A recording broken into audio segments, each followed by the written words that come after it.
most of all, mysterious.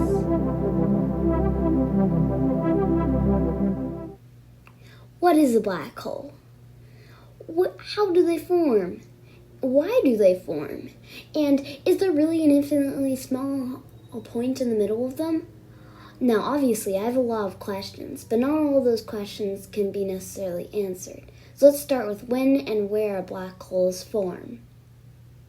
It usually starts with the death of a star, specifically a supernova. What are supernovas? Well, they usually happen from stars eating all of their food and then not having enough heat or energy to sustain themselves from the massive force of their own gravity. Now, not all stars go supernova, so how do we tell which ones do? Well, generally say any star with the core of 3 solar masses forms one. And now that we've established where they come from, how they form, we can now go into physics. Black holes have this kind of ring around them called the event horizon, where anything that goes past it, it gets sucked in. It's like a slice of pizza. If you've already been into the pizza, you can't stop eating the pizza. So how do we calculate how big these event horizons are going to be? Why, the Schwarzschild radius, of course. The Schwarzschild radius equation is equal to RS equals 2mg divided by c squared, where m is mass, g is gravity, and c is speed of light.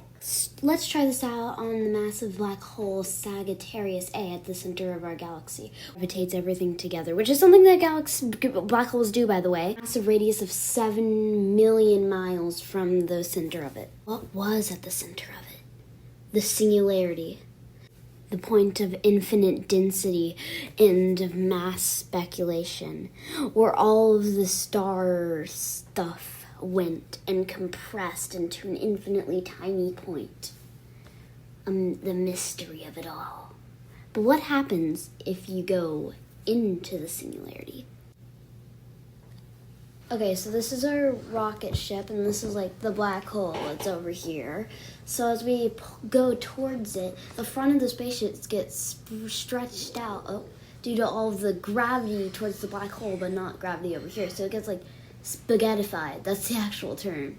And it's just like the spaghetti.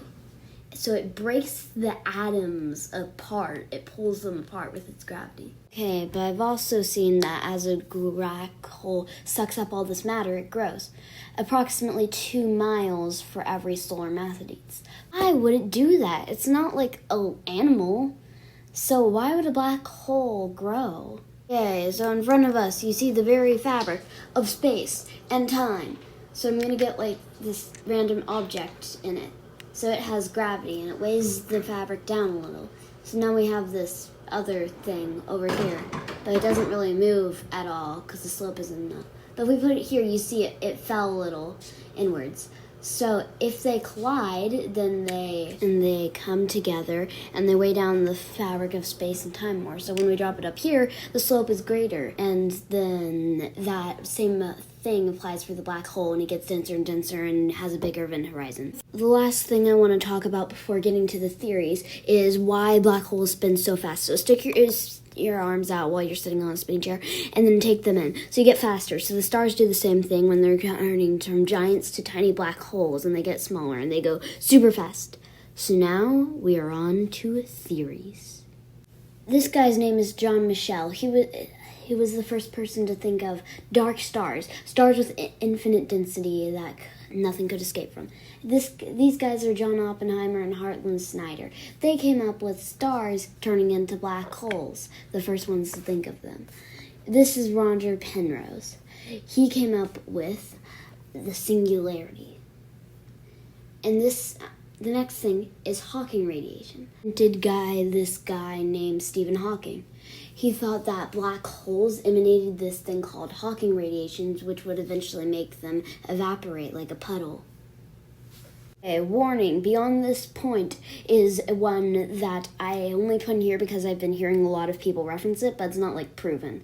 So, you know how black holes have like a lot of gravity and they bend space-time? Well, some people think they rip through space-time, making portals and wormholes to other dimensions. And they even connect to white holes, which spew out matter.